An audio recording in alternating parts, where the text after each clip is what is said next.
So welcome everyone. We have another amazing before and after. This is Dan, and I wanted to say thanks for doing this interview. And I want to just first find out a little bit about your past. I saw the before picture. Did you have a lot of weight problems early on at all? Did you just start gaining weight at a certain point? What happened? So for most of my life, I was pretty athletic and played a lot of sports and activities. And I was always maybe at least 10 or 15 pounds overweight. I didn't really know that at the time. So like right now, my weight is about 155 pounds. I'm 5'6.5", 5'7". So, but during even my college soccer playing career, I was 170 pounds, let's just say. So I never really was much lower than that. But what happened is after college and I stopped playing soccer as much, and I wasn't really exercising as much, so I would end up being like 20 pounds higher than that, so about 190 pounds. I would fluctuate actually from my, let's say, 20s until I'm like 37 now. So in between that area, I would fluctuate 20 pounds every year. And I would gain 20 pounds and lose 20 pounds and gain 20 pounds and lose 20 pounds until this year when I decided I'm not going to do that anymore. I'm going to try to keep it off, and I'm going to figure out how to do that. Wow. So when you were in college playing soccer, what type of diet did you have back then? So I didn't have, I would say, no diet. Okay. I ate whatever I wanted to eat. I didn't really think about it at all. Even growing up, I didn't really think about it that much. I didn't think anything about different types of calories or anything like that. It was just I ate what I wanted to eat, and that was really it. Wow, amazing. So what made you want to decide to say, you know what, that's it, I got to lose this weight? What was it? Well, I guess this time I just said to my wife would always say, this isn't healthy for you. It's not healthy for you to gain weight and lose weight and gain weight and lose weight. And my argument at the time was, well, it's better to lose it than to just keep it on, I guess. But her point was, I just needed to figure out something where I could keep it off and figure out a lifestyle change. That was the whole big thing. Instead of just dieting for a certain amount of time, let's say a few months, and then going off of that, which is what would happen. What would happen is January would come around after the holidays. I would feel disgusting. And I would see myself in the mirror that I was 20 pounds too heavy or whatever. And I do play in an adult soccer league, and it would the season would start to come up, and I want to kind of be able to run a little bit, let's say. So I would watch what I was eating, but I would just watch my calories. I didn't really know what I was doing. I knew at the time, lower my calories, and I had success doing that. So I would do that, and then I would lose it, but then it would come back. So this time I said to myself, I'm going to figure out how the body works. I want to research and not just know it's calories. So that's when I kind of stumbled upon your site and your YouTube channel and just started soaking up as much knowledge as I could about how the body works and what's best for me and that kind of stuff. Awesome. So then, so you started did you do a combination of just ketosis, or did you do intermittent fasting at the same time, or what did you do? So the plan was, I started in January. I was, like I said, 190 pounds this year. And I just started watching my calories like I usually did. And for the first month, I did the research while I was watching my calories. And I ended up losing around 15 pounds or so just doing that. And then I started figuring out more information from you. And I started to I got to about 20 pounds, and I said, okay, now that I'm at my 170 pound weight that I usually get to, I want to see how far I can go here. I really want to lose as much body fat as I can and get in the best shape of my life. So I'm going to have to use these tips and these tricks and this information that I'm learning.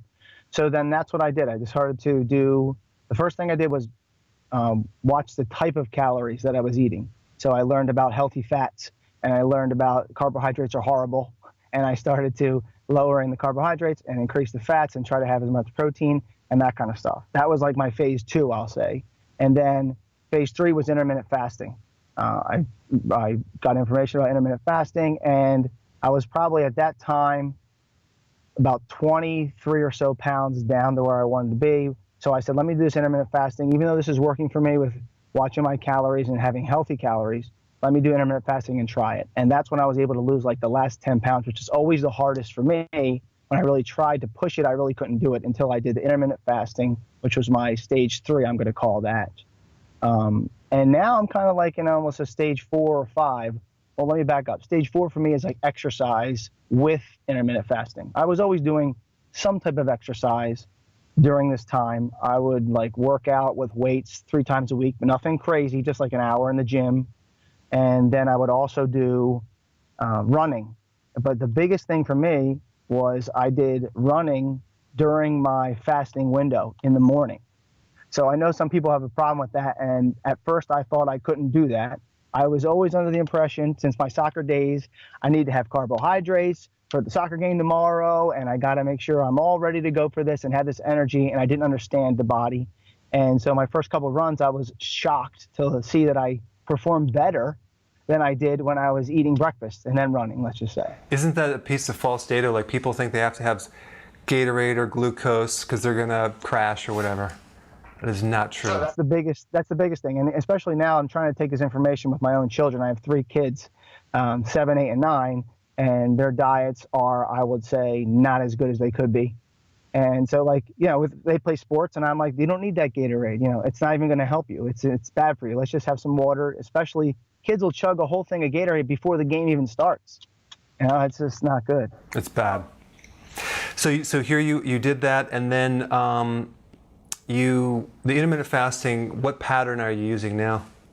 So what I did in the beginning is, well, I'm kind of doing the same. I did 12 and I did 16 and 8. So I would do 16 hours fasted, and my window would be like 12 to 8 eating window, let's just say. And sometimes, I mean, it's not always 12 to 8 though. You know, it can be. I like that you can flex it wherever you need. That's why I love that. So if I need to eat lunch at 11:30, then I would stop eating earlier or something. And a lot of times I would try to stop eating at 6 o'clock at night if I could. I figured, let me push my fasting window as long as I could, if I could do it, if it fit into the schedule. And so that's what I would do. A lot of times I would only do 11:30. I would start eating 11:30, and I would stop eating at 6, let's just say. So really it wasn't 16 and 8 then, I guess. 18 and 6, you know. Mm-hmm. Do you go out to dinner a lot, or do you pretty much eat at home? Well, there is one other thing I really didn't talk about that I do, which I kind of feel a little bad that I do, but I do have, during this time, I have cheat days, and especially in the beginning. And in fact, the beginning of my weight loss journey was really all mental. I know I was doing calories, but now that I'm in a different state, now that a lot of times I feel like I'm in ketosis, and I feel like especially now, I don't really have cravings for sugar. But in the beginning, when I was just doing calories, I would still want chocolate chip cookies, and I would still want brownies, and still want Doritos and that kind of stuff. And so what I would do is I would have 6 healthy eating days. And on the 7th day, I would end up having some type of treats or sweets or whatever it was. Or if we went out to dinner, I'd try to make that day fall on that day, on my cheat day, I would call it, or whatever it was. Or if we were out socially and we were having a couple of drinks of alcohol or something like that. So that's kind of how I would do it in the beginning. Now I don't even really feel like I need to do that. It just happens when we have parties in the summer or barbecues, and, you know, then I feel like I can have a little bit more on those days. Yeah, interesting. And so, like your first meal, what time is that? Like 11 or 12 or? Yeah, right now I usually eat around 11 o'clock or 11:30, and I usually have spinach. I have a big spinach salad. Like in the beginning when you started talking your videos, and you were talking about how much you ate in terms of the greens, and I was like, oh my gosh, that's a lot. I don't know if I can eat all that. And now I eat 7 cups of spinach salad for lunch with chicken, like rotisserie chicken. I'll do like 3/4 of a breast of chicken, and I'll do like tuna in there or some type of protein with cheese, and that's really what I have. And if I need to have an apple, I will. But when I'm really watching it, my carbs, I won't have the apple. It depends if I'm trying to, like at this point, I'm trying to stick between 50 and 100 carbs. And when I'm really watching it, because I came back from vacation and I was like, I didn't do great on vacation. So I was like sticking to 50 carbs for these last, let's say 10 or 11 days since I came back. I won't have the piece of fruit for lunch. So then you do your first meal, and then the second meal, do you eat a similar thing then? It depends. Usually I'll have eggs. Eggs were like a huge staple for me during this whole thing, even when I was just watching calories. And I'll have a 4-egg omelet is my favorite thing to have. It's so quick and easy to make. A 4-egg omelet with cheese. Sometimes I put salsa on there or some hot sauce or something. And that's really what I'll eat for dinner. I do have, if I feel like I need a snack, I try not to snack in between because I'm trying not to have my insulin get raised at all, if possible. I will have pistachios or some type of nut that I have available at the time. So that's my like snack kind of thing that I'll have. Right. So you basically have a six-pack ab right now, right? Oh yeah, absolutely. I never really had six-pack abs. Let's just say, even when I was 170 pounds, soccer weight, it wasn't defined. Let's just say, in terms of that, you can kind of see the outsides, but you never could see the inside. Now you can definitely see the whole thing, especially if I like flex a little bit. Then it's very prominent, and that definitely feels good. I'm proud that I don't have to worry about wearing a swim shirt when I go with my kids to the pool or something, which I would when I was 180 pounds or 190 pounds. I felt a little embarrassed in that way. But besides just looking better, I just feel 100% better. It's hard to tell how you feel really when you're 180 pounds. You don't feel good, but if I could compare somehow, get the feeling trapped in a bottle for both feelings at the same time, it's so much better now than it was then. Oh yeah. And then is your wife now okay with that? Now she's not telling you to lose any more weight, or is she good with that? She's good. She's good with it. She has always been pretty fit in herself, and like she runs and she watches what she's eating. But the only thing with this is she's also concerned because I am obsessed with things sometimes. So like when I latch onto something, right, I'm going to do it. So she is just skeptical that am I going to relapse? Am I going to not stick with this? But the biggest challenge for me was I was on vacation in Disney World with my family 2 weeks ago, and I was having tons of cheat days. And I said, when I get back, I am not going to do what I used to do on vacation, which is just say, forget it for the summer. I'm going right back to it. And I did. And for the last, this is actually a little embarrassing, but it was kind of an experiment for me. I wanted to see what would happen, what would my body do? And so on vacation, I had 12 vacation days, which was a pretty significant vacation. And I ate horribly.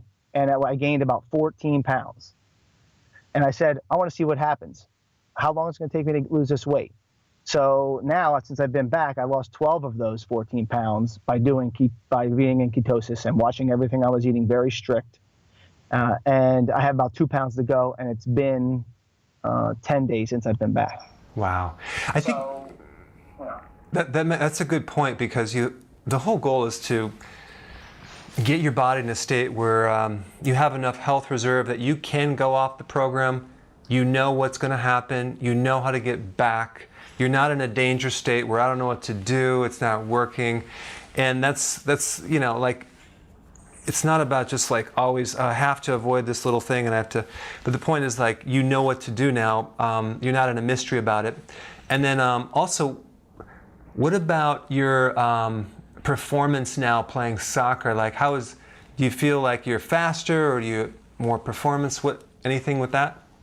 Yeah, well, I'm definitely, when I wasn't watching what I was eating, I was definitely more sluggish.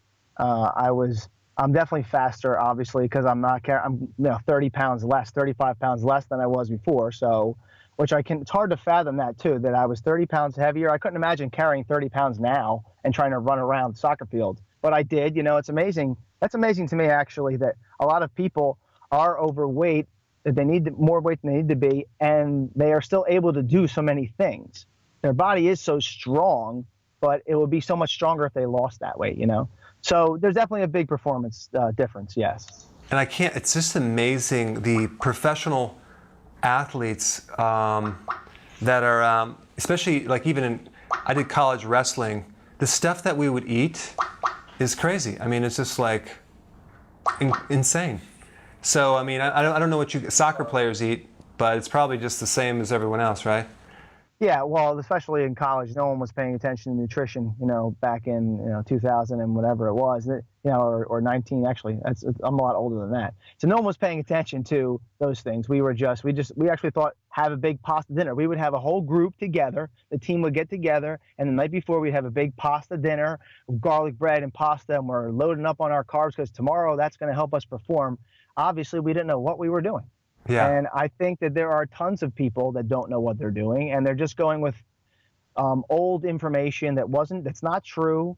And this is the biggest thing now, is I'm trying to tell people that are family and friends without protruding into their life. I'm not trying to tell them what to do, but I like to also give them advice. So like on Facebook, I have a little channel of friends that I will tell them information that I learned basically from you. I'm kind of turnkeying this information to them and just saying what works for me. And you should think about this. It can help you, because a lot of people don't understand about fat doesn't make you fat and carbohydrates are horrible.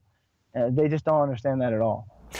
Yeah, that's the challenge. It's like they have to kind of reach for some help, or you just basically invalidate everything that they think is right. And so I always like really, I never tell people what to do. I always tell them why you need to do it, the explanation, so they can have some reality on that. But yeah, it's a challenge, family and friends. I really appreciated your channel, by the way. I just wanted to say thank you again, because I am kind of that kind of person that wants to know, why am I doing this? What's the reason? How does it work? That's just how my brain works, especially when I'm going to commit to something. And so I was able to learn about insulin and learn about potassium and how much I need and how I'm going to get it from this and that. And I'm not going to eat 25 bananas. It's not going to work. And, and all those kind of things. And I just learned the most from your channel. And I'm constantly learning more and more and just trying to turnkey, like I said, that information to people just to let them know, because I just feel, like I said, a lot of people don't know. And I get sad now that I'm paying attention. I feel like I've been awoken here. I'm paying attention, and just driving in my car, I see people and I'm thinking to myself, I just wish that you could know this information. It would help you so much, without pulling over to the side of the road and waving them down or anything. I am the same thing. I was on a trip recently, and I'm like, I have to withhold myself, because you just want to go, listen, I could help them solve it so fast, but they have to really reach for help. In the airports, I'm like, oh my gosh, if I could just tell this person, I know it's a situation. But that's awesome. You did a really good job, Dan, and I appreciate the interview. It's amazing. Sure. I mean, the before and after is incredible. So, yeah, I would say one of the last things I didn't get a chance to really talk about was the exercise that I did in the morning. And it was like, for me, it was like the most important part, because this is how I felt in my mind. I don't even know if this is exactly correct, but the information I got from you, I felt that if I woke up in the morning, so I sucked it up and I got up an hour early and I ran 2.5 miles. I didn't go crazy, just 2.5 miles. It takes like 20 minutes.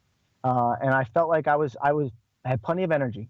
And when I did that, I felt better about myself. I also felt that in my mind, I had stored like glucose and glycogen in my muscles that I wanted to get through in order to get to the fat. That's what I felt like it was happening. So I felt like if I went out and did that run, I would maybe jumpstart that even more by getting through that and using the energy that's in my muscles during that time. And so I would be done doing my run, let's just say it's 7 o'clock or 6:30, and then I wouldn't eat again for 4 hours or so till 11:30. And I really felt, I'm not sure if this is even true, but that's when my body was really burning the fat from after I ran until I ate at 11:30 or something like that. Well, Dan, that is the best thing to do. I think apparently you're able to do that, so you must not have your insulin. You don't probably have some aberration with your insulin right now. It must be working really good to be able to do that. Most people, they haven't repaired it to the degree that they could do that, just to be able to switch over to fat burning, because they'll drop their glycogen, get dizzy, and they start having all these hypoglycemic effects. So yeah, that is the best way to do it if you can do it. So that means that you're obviously above average health-wise. You don't have that dysfunction of insulin. So that's I think you're doing a great job. And that's exactly what you need to do. Tap out the glycogen, go right to the fat burning. Yeah, I'm just going to keep riding the wave, like you said. Just keep riding as long as I can and keep burning as much as I can and see how much I can get to. And at this point, like, I'm just going to show my wife and everyone else that this is my lifestyle. This isn't just, I did this for 4 or 5 months or whatever it was, which it didn't only take me, it took me 20 weeks to get down to the initial weight that I was in the before and after picture, which was 156 pounds. I ended up being about 154 pounds. So that's kind of where I want to be, 154 pounds. And so now I'm just figuring out ways to maintain and be able to live life socially without having to say, I like that I feel like now I don't have to turn down something if somebody offers it to me, even though I could if I want to. But I could just have it, and that's not going to kill me. As those posted before, I would have it, and then I'd have like 5 more or something. And I'd say, well, I had a bad day today. I'm going to have a bad day tomorrow. It doesn't matter. And I wouldn't go back onto it. But now I feel like even if I have a tough cheat day, let's say on the weekend, we go to a party, I know that I can go right back on it the next day, and I remember what I feel like. And I remember what I feel like on a Saturday night after I have all that disgusting stuff, because I don't feel good. I actually feel sluggish. And when I was in Disney World, if we ate breakfast, like in 20 minutes, I'd be down like this, like tired, on the monorail, barely making it over to the Magic Kingdom. I would just be like dying there thinking, this is horrible. What am I doing? I think that was a good demonstration to be able to just go off just so you really know for sure, yeah, okay, so this isn't going to work long term. Right, yeah, exactly. Yeah, and it sounds like your awareness is just very high right now. It's like you know exactly what's going on. So you're not like clueless about, most people with what's going on. And I don't have to use the app. Like I used to use the calorie tracker, some type of app. And at this point, obviously, now that I've done it so much, I don't really feel like I need to do that. It's just, like you said, the intuition's there. I know that I can have this. I know I can have that. And where it will make me feel and how it will make me feel afterwards. Yeah, you're right. I'm there now, I think. Awesome. Well, thank you so much, Dan. I appreciate the interview. Sure, I appreciate your time, and thanks for putting those videos out there. And please keep putting as much as you can, as many videos as you possibly can out there would be great. Can I ask you a question? Do you have like a minute for that? I have a question about, I'm not sure if you know the answer or not, but I have a question about cancer, actually. And I have read a few things about how ketosis can help to not fuel cancer cells, and maybe cancer cells run off of sugar, they run off of glucose, maybe certain kinds, I'm not really sure. Do you know anything about that? Yeah, well, the two things. Number one, cancer is such a big business now that you're not going to find a lot of studies out there because no one's going to pay for the funding on it. And it would just turn the whole apple cart upside down. But I do know that when they do PET scans, they basically monitor what part of your body has the fastest metabolism of glucose, which is basically the cancer loves sugar. There's certain treatments right now called like insulin potentiation therapy where they'll inject you with insulin with a little bit of chemo. And so they drop your sugar. And apparently they cause the cancer to eat up all this sugar, which is filled with chemo or whatever, and then they die. But the point is that, yeah, you're going to be much safer if what you're doing now to prevent cancer. And cancer could also come from many different things, like a lot of herbicides, pesticides. One of the big things now that's going up, non-Hodgkin's lymphoma, is connected to glyphosate, which is in all the GMO foods. So yeah, you can do intermittent fasting, you can do ketogenic, but you got to make sure the quality of that food is non-GMO, organic if all possible, wild-caught, grass-fed, that type of thing. And then you're much more bulletproofed. But so yeah, I think sugar has a huge impact on feeding it. And then if you eat a lot of cruciferous foods, you also can starve off tumors and benign tumors and even cancer as well. So they're all anti-cancer. They have anti-cancer properties. I do. Now that I have you, just for one more minute for a personal question, can I get you? All right, lymph nodes being inflamed or something, or I have a few that are a little bit, I think, and I'm curious if they've always been that way, and now that I've lost weight, I can feel them and they just are bigger. You know what I mean? It's like in like a groin area. I'm just curious if, they can always be like that. Yeah, you have a lot of lymph nodes in your neck, in the groin, in different areas that basically are, and when you lose weight, you're going to feel them more, and they're like, what the heck is this? I didn't feel this before. Right. It's really, people kind of freak out about it sometimes. I wouldn't worry about that unless you find it's getting bigger and it's really, really tender. You have lymph nodes all over the place, and they're just sitting there. They're basically helping your immune system. And they probably might even swell up if you eat more sugar. But if they're staying the same size, I would not worry about them at all. They're not a problem. They're part of a natural filtering process with the white blood cell and your immune system. All right, thank you. I really appreciate it. All right, well, thank you for your time, and thank you for doing this. I really appreciate it. I'm going to keep taking your information and giving it out there to like my Facebook people on my little Healthier Us page, and tell them everything that I can tell them, and hopefully people gravitate to it without having to be pushed sometimes you got to push a couple of my friends towards it, but yeah, okay. I think that's great. Spread the word and let's help those people that want help. How about that? Sounds good. Okay, thanks, Dan. All right. Thanks so much. Sure.